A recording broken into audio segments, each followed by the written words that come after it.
काहे तने देखलू जैसन करनी तैसन भरनी आखिर लभर के सारा परिया न गई। अरे रहे दे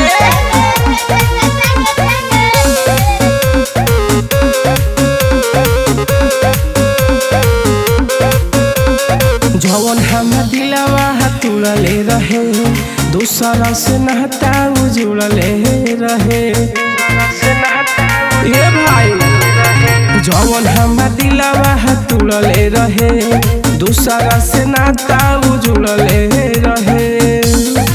किशोर भइल बाटे जेने तेने काहे तने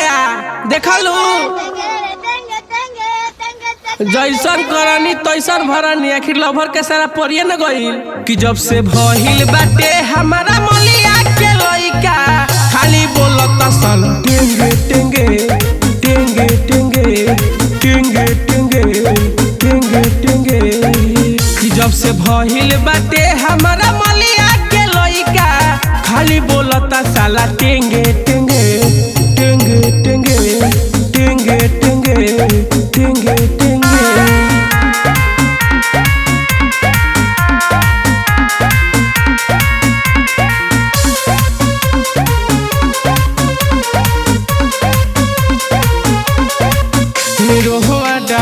कावल करे पहरे गइल भारी हमारा के छोड़ले रहे कही के भिखारी ए भैया रोहुआ डाहा कावल करे पहरे गइल भारी हमारा के छोड़ले रहे कही के भिखारी भाई कोने कोने अरे करिया वो ना मनबे एक माई के का बोलता तो समझे में ना होता। अरे अब रहे दे कि जब से भइल बाटे हमारा मलिया के लइका खाली बोलता साला टेंगे टेंगे टेंगे टेंगे टेंगे टेंगे टेंगे टेंगे कि जब से भइल बाटे हमारा मलिया के लइका खाली बोलता साला टेंगे टेंगे टेंगे टेंगे टेंगे टेंगे टेंगे टेंगे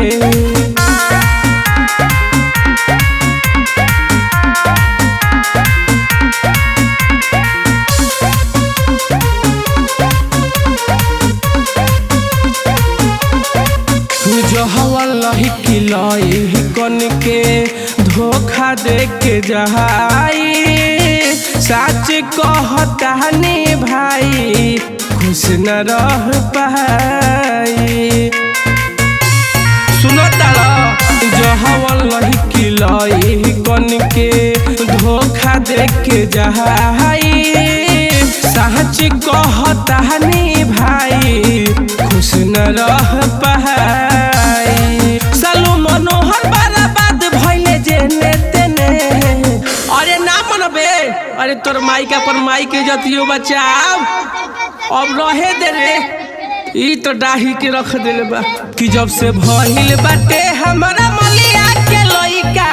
खाली बोलता साला टेंगे टेंगे टेंगे टेंगे टेंगे टेंगे